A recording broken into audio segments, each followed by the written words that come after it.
Thurston Hall was a silent leading man in the 19-teens, took some time off in the 20s, and then returned to the screen to star in a talkie in 1931.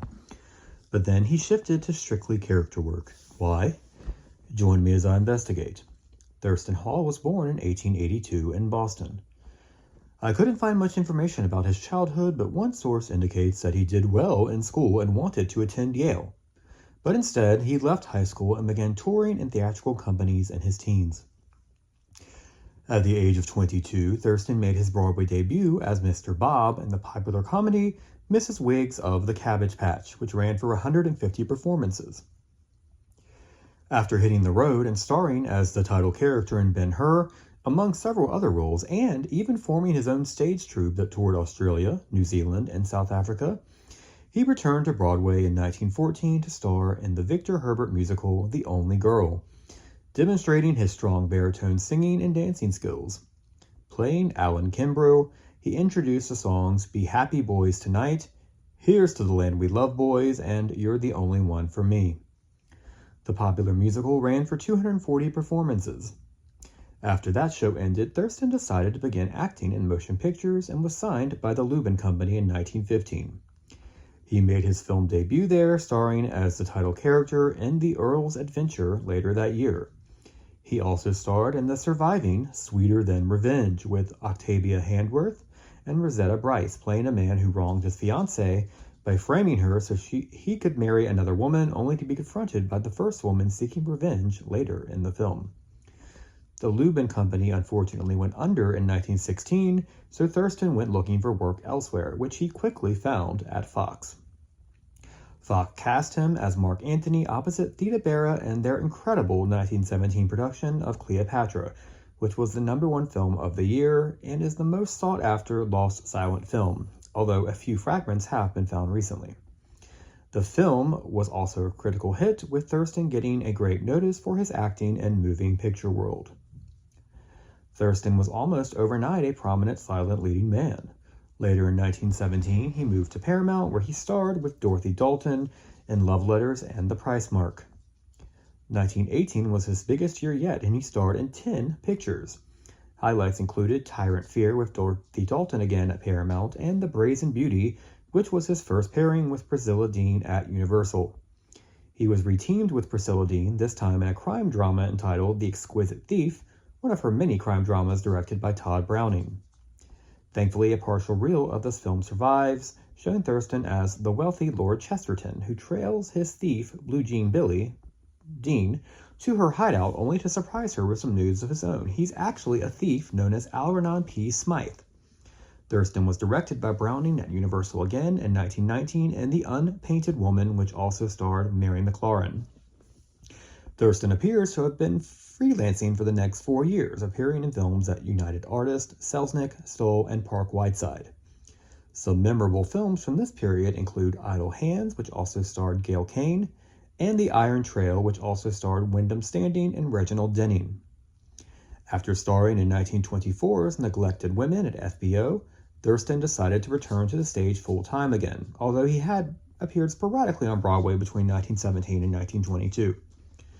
Between 1926 and 1931, Thurston starred in 10 plays on Broadway, including Still Waters, Behold the Bridegroom, 50 Million Frenchmen, and as the title character in Everything's Jake. In 1931, Thurston was summoned back to Universal to star in his talkie debut as the banker in A Burglar to the Rescue as part of the Shadow series of shorts. He then left the movies again and returned to Broadway for the next 5 years, starring in 9 more plays, including originating the role of Ezra Manin in Eugene O'Neill's now classic Morning Becomes Electra in 1931. But in 1935, Thurston returned to Hollywood to become one of the most successful and busiest character actors of all time, starring in hundreds of parts over the next 2 decades. If you think of a title of one of your favorite classic movies, there's a large chance that Thurston is in it, sometimes almost unrecognizable, as he always threw himself 100% into becoming his characters. I found myself saying, wow, I forgot that was him, very often while researching this episode. Although not necessarily typecast, Thurston could often be found portraying senators, wealthy men, attorneys, publishers, and military leaders. Essentially, if there was a successful man in charge in a movie that was a little older, there's a chance that Thurston played him. Since he had so many career highlights, I'll just mention some of my favorite performances of his. He played Irene Dunn's publisher, Arthur Stevenson, in Theodora Goes Wild in 1936. The district attorney and boss to Melvyn Douglas in one of my favorite films, There's Always a Woman in 1938. Wealthy Anthony Drake, who was father to Robert Stack's Ted Drake in the Deanna Durbin vehicle First Love in 1939. Inspector Crane in the popular Lone Wolf series in the early 40s. Mary Astor's wealthy benefactor Oscar Worthington James in The Great Lie in 1941. Governor John Stafford in The Great Gildersleeve in 1942. Politician Wilbur Johnson in The Farmer's Daughter in 1947. And corrupt, wealthy boss Big Jim Lassiter in Whirlwind in 1951. In the 1950s, Thurston made the transition to television, becoming yet another popular silent film star guest star on early TV sitcoms, and starting another successful phase of his career. He played crotchety Mr. Whipple on Our Miss Brooks in 1952, played Major Buffington, a mysterious Barker, in Circus Boy in 1957, and perhaps most memorably, he was a series regular on Topper, playing Topper's boss, Mr. Schuyler, for several episodes between 1953 and 1955. Thurston kept working on television and film through 1958, appearing on Maverick that year and appearing in The Joyful Hour, which would be released in 1960. Thurston never retired and was happily married to actress Quinda Hackett for the last 13 years of his life. A real trooper, Thurston continued working until his death from a heart attack at age 75 in 1958. So we are left with the question, why did Thurston Hall transition to character work shortly after making his starring Talkie debut? Well, he immediately returned to the stage, so that could be a reason.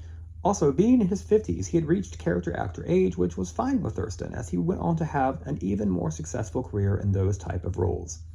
As I said before, if you can think of a wealthy, powerful, and blustering politician or boss or wealthy man in a classic film, there's a chance he was played by Thurston Hall. He was always memorable and always gave his all to create some of the best characters ever seen on film and early television. He was also so passionate about his work that he kept working right up until the end of his life, and for that, and for his talent, he is a true legend. You can find a number of Thurston's movies on YouTube: Sweeter Than Revenge, fragments of The Exquisite Thief, The Burglar to the Rescue, Theodore Goes Wild, and many episodes of Topper. I must thank my sources for this episode: the libraries of Montgomery County Community College, the Silver Screen blog, the Internet Broadway database, IMDb, Find a Grave, and archive.org for their digitization of moving picture world and variety. Please like and subscribe or follow this account if you want to learn more about the history of silent film stars whose stardom lasted only briefly in the talkies. Up next, join me as I investigate the silent Talkie career of Hope Hampton. Thank you so much for joining me. Have a great day.